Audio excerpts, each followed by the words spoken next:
Hey everyone, welcome back to the SEL. So in today's video, we got a really special treat here. We have the MTH 440 Nancy Hanks custom run that was done by myself and Legacy Station. So let's get into it.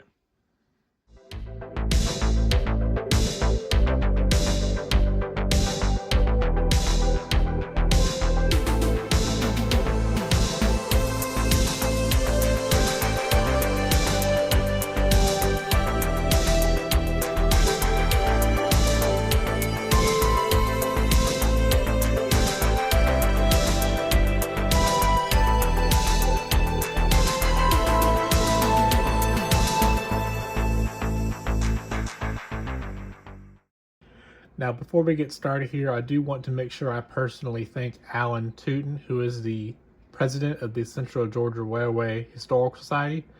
He provided a lot of information on not just this engine, but a lot of questions that I have on the Central Georgia.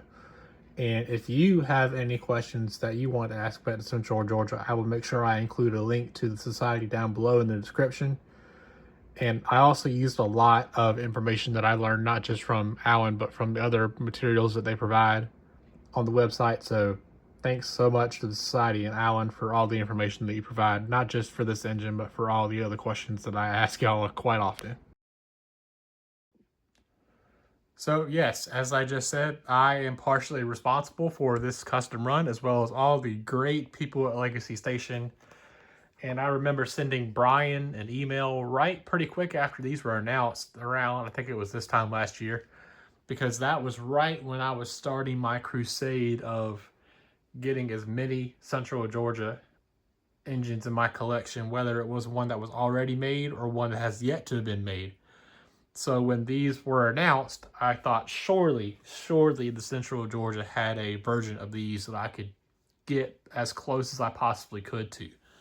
So in my research, I came across in the July-September 2022 volume 26, number 3 of the Right Way magazine, and I'll throw the article up here, as well as the front page of this booklet that I have on the Nancy Hanks 2, which is the second version of this train. And I'm actually working with Jay over at Third Rail to get those passenger cars done, because I already have the E7s that pulled that train. And if you ordered some of those, I believe they should be here around, I want to say, beginning of next year, probably somewhere between January and April, but don't take my word for that, because I don't believe they're in production quite yet. The first Nancy Hanks was not a train, but was a locomotive. In September 1892, a bay mare named Nancy Hanks, possibly named after Abraham Lincoln's mother, set a world's trotting record of 1 mile in 2 minutes and 4 seconds. And obviously the train was named after, or at least the locomotive was named after the horse. It was not the whole train initially that was named Nancy Hanks. It was just the locomotive. And the locomotive was built in by Baldwin Locomotive Works. And I believe, I doesn't say their location or the exact shops, but it was numbered 1592, and train number 1 and 2 was given to it, and it operated between Savannah and Atlanta, and I believe it made the run. And yeah, Savannah train left at 7 a.m. and arrived in Atlanta at 3:35 p.m., making the run of 194 miles in 8 hours, 35 minutes. Now, for 1892, I feel like that's kind of impressive, considering it takes, probably 6 or so hours now by road, or longer if you're sitting in Atlanta traffic. If you know, you know. But in 1893, a new schedule was announced to cut it down from 8 hours and 50 minutes to 6 hours and 45 minutes. And it was now the version you see before you. So originally, the first trial run was done with 1592 here, and the engine was just a standard black, and the cars were vermilion red and had the Nancy Hanks in gold letters on each car. And that was just the test run. So I was trying to decide if I wanted to do the black engine and the red cars, Or if you keep reading in this article just a little bit farther after we have the new time, no longer with vermilion red coaches, but painted a royal blue from the tip of her cowcatcher to the platform of the last coach and trimmed in gold leaf. Engines were also painted blue and gold with the flag of the Central Georgia and named Nancy Hanks on the tender. In addition to 1592, two other 440s delivered in 1892, numbers 1593 and 94, were used to operate the overlapping schedules. So there were 3 engines painted in this scheme, but we ended up going with 1592. Now, I do want to quickly touch here on the cars because it just happens to be right here in the article. Nancy Hanks, also known as the Nancy, had lightning speed and was a bid for passengers to travel to the World's Columbian Exposition in Chicago. Her consist was a parlor car, a first-class car, a partition coach, and a mail and baggage car. Sometimes a 5th car might be added when traffic warranted. So what we tried to do with the cars that MTH offered, there's only one known picture of the Nancy Hanks in this configuration, and I'll throw it up here on the screen. And if you look at the front of the engine, you can kind of tell it looks a little bit strange, and that's because, to my knowledge, this is the only photograph of the train, and I believe to the knowledge of the Central Georgia Railway Historical Society knowledge of this engine. And you can kind of see how the front baggage car doesn't quite match the MTH tooling, but it didn't bother me all that much because we were getting a Central Georgia engine that I would never thought had seen the light of day. So we decided to do a baggage car, 2 coach cars, and an observation car. Now, to my knowledge, as well as the Society's knowledge, I don't think there was a prototypical observation car in this style for the Central Georgia. I could be wrong because those records from back then are so long gone, and according to one of the diagram books that I have from 1923 of the passenger cars for the Central Georgia, they changed numbers all the time and didn't keep a good record of what number used to be what. So there's anyone's guess of what the prototypical numbers and configurations for these cars are, especially since you can only really see 2 of them in this picture. So we kind of went with what was my best guess for a lot of these details. So if these are wrong, I'm sorry, but again, the Central Georgia did not really keep a good record, unfortunately, of a lot of stuff when it comes to their passenger cars from this era. So again, I kind of had to go with my best guess, and I feel like I did a pretty good job on what I had to do on research-wise, given what we have access to. So I'm super proud with how these came out. So now that we talked about the history, let's talk about the model itself. So these were delivered to Legacy Station on this last Thursday, which is, as of the recording of this video, was June 4th of 2026. And when I first saw the picture, I thought these were way too bright of a blue. But in person and here in my lighting, it looks way, way better than I thought it was going to look in person. The blue looks so good. I was afraid it was going to be a super light blue instead of it being closer to a royal blue, but MTH nailed it on this. One thing I did kind of consider when I saw the first picture was this smoke box. Some people said it might look better if it was gray or a different color, but you guys may be right, you may be wrong, I don't know. There's really no way of telling if this smoke box was supposed to be gray or not because the picture's in black and white. We really have no way of knowing what way is accurate or not. But I believe with it being blue, it makes it stand out among all of the other versions of this that I've seen, because yes, they all do have either a black or a gray or a light gray smoke box.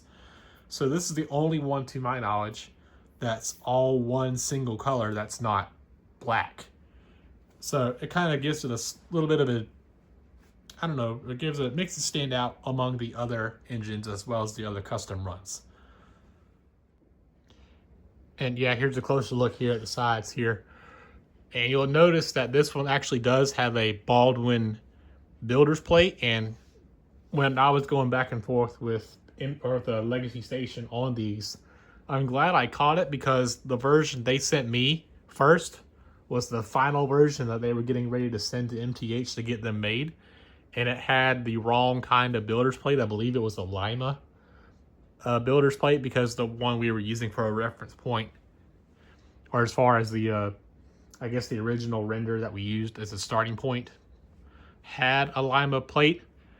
And I knew if I didn't address that then and there, it was going to drive me up the wall, because I'm a Central Georgia guy and that's my rivet counter road. And I wanted this to be as accurate as I could make it. So I asked, hey, could we switch this to a Baldwin builder's plate? And if I could find a number that's at least close to accurate, can we do it?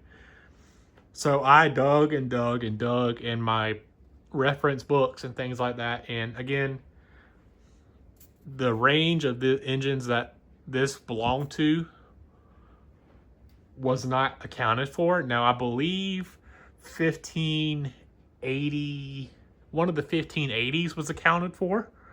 I believe it was like 1589 or something like that. It was something extremely close to the range I was looking for. So again, I took my best guess and just went up the correct number of, well, numbers in my reference book, and I guessed that it was number 13091, and you can see it right there on the builder's plate. If that's wrong, again, I apologize. I did the best I could with what I had access to, and I have a pretty good feeling that's the right number. But again, all this really great brass and gold detailing here, and we'll move down to the tender here in a second. So yes, here we are at the tender, and as you can see here, we have a very nice Nancy Hanks logo here, along with the correct flag that I was able to find on the internet of the Central Georgia flag. And as you can see, I'll throw the picture up here again of the tender. It's very, very, very close, and I'm glad that we were able to get it as close as we possibly could. The only difference that I can see really is the Nancy Hanks logo itself is a bit big, but again, not a big deal. And the truck sides are silver instead of black, but again, not a big deal. I feel like it matches the drive rods a little bit, so it kind of gives it a bit of more of a balance. If I really want to make them black someday, I will, but I don't feel like it's that big of a deal. But we also have this drop plate here above the new wireless drawbar. Not really wireless, but it's not a tether anymore. All the electronics connect right here with the connection to the tender, and it's super easy. It's not a hassle like it used to be from what I hear. And it's just a really nice tender. And we'll move up to the top here so we can see all the control switches. All right, so here we are looking at the top of the engine here, and as you can see, just out of frame here, we have the smoking whistle. And to load the smoke whistle, we just like any other MTH engine, you put it down the main smokestack and it feeds both units. So right here at the top of the cab, we do have a flap that opens, and right here we have the 2-rail, 3-rail switch. We have a real, I believe it's a real cold load. Yep, real cold load. And then we have the volume and smoke output controls here that you can adjust with a Phillips head screwdriver. Moving on to the back of the engine here, we have the logo again here. And because we don't have any other pictures of what the back of the engine looked like, we really had no way of knowing what was right and wrong. So we thought it would look really nice. Just put that logo on there one more time. And we have the electrocoupler here, which can be thrown from the WTIU app or the TIU remote. And again, I'm just really happy with how this engine came out. We had the marker lights, and yeah, I'm just super happy with how this whole engine came out. So enough of me yapping. Let's see this thing run around the way out. Now, because the cars have yet to arrive, and like I said, they'll be here in about a month or so. And if I didn't say that already, yes, I believe they'll be here in a month.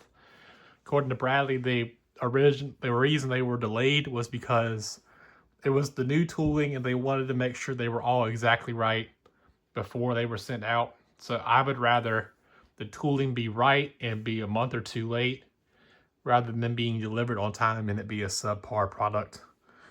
So good on MTH for making sure that everything was right before they sent out the product.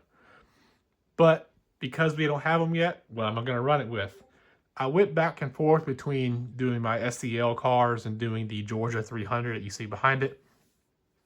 But I decided to go with the Georgia 300 because I don't really have any other Central Georgia passenger cars.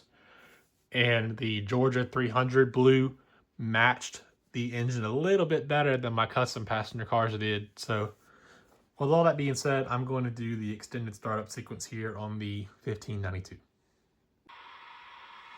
We got a schedule to keep. Let's get her steam.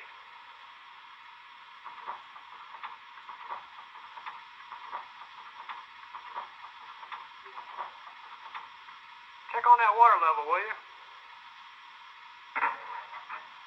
Swing that spout over.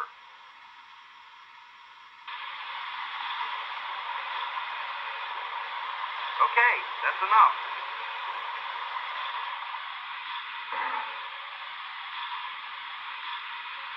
Let's grease up the side rod.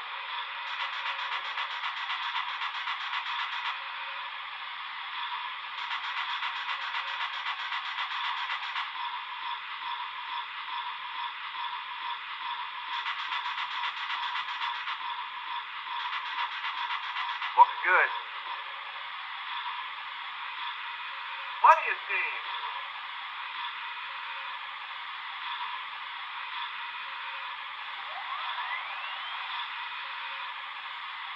I'm going to blow her down now. Clear? Clear.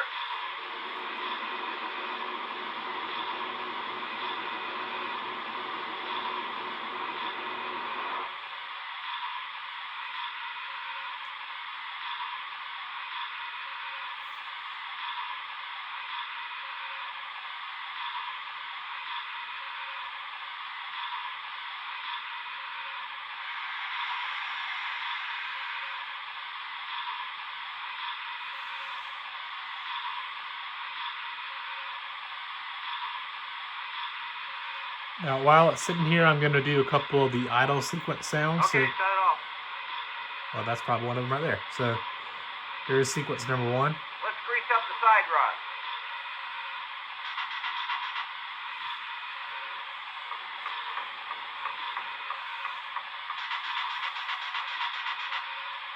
Looks good. That'll do it. Sequence number two. I'm going to blow her down now. Clear? Clear.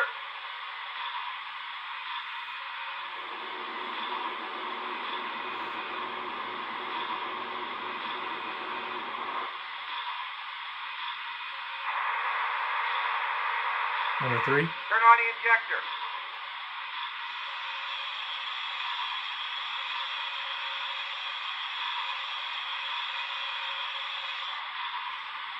Plenty of steam. And number four. She's in good shape. How's she been firing? She steams real good. Plenty of steam. Don't need to send out the dog catcher if we don't stay on schedule. Now, as I said earlier in the video, this engine does have the whistle steam smoke effect. And it's kind of hard to see at first, but once it gets going, it becomes crystal clear. So with all that being said, let's go ahead and roll this thing out. Take a look at the general orders.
This stop is Griffin.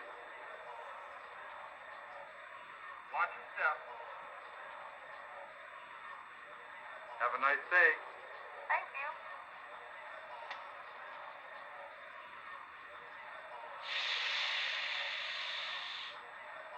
Welcome aboard.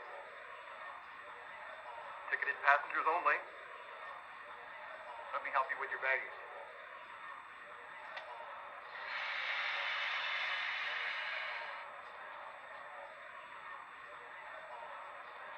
Now departing for Savannah Station on track 2, train 1592, the Nancy Hanks. Welcome aboard. Step right this way. Watch your step.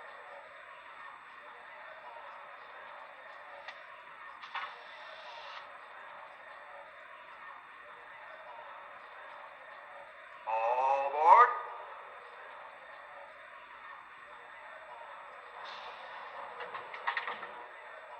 Must be time to go. I see the conductor's checking his watch again. The conductor's giving us the highball signal. Let's get down the line.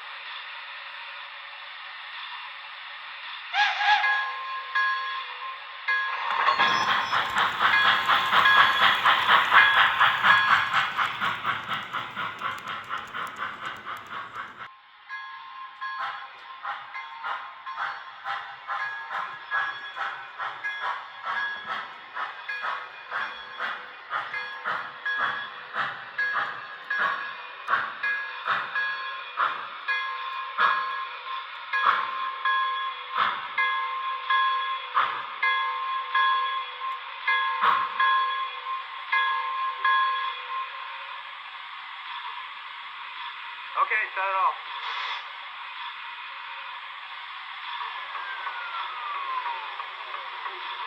I'm going to blow her down now. Clear? Clear.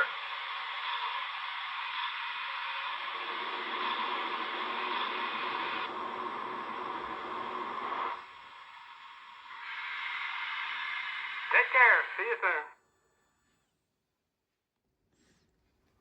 Well, that about wrap it up for this video. If you guys liked it, leave a like, leave a comment down below, subscribe if you haven't already. I'm working on the wheel cars video. I just haven't had time to do it, and my curves are actually too shallow for them to run. So I got some Atlas track here. I'm going to have to set up a temporary layout so I can run them. But once I have the time to do all that, I will put out the wheel car video, so stay tuned for that. But as always, thank you guys so much for watching. Again, leave a like down below if you haven't already. Subscribe if you haven't already, and I'll see you guys next time.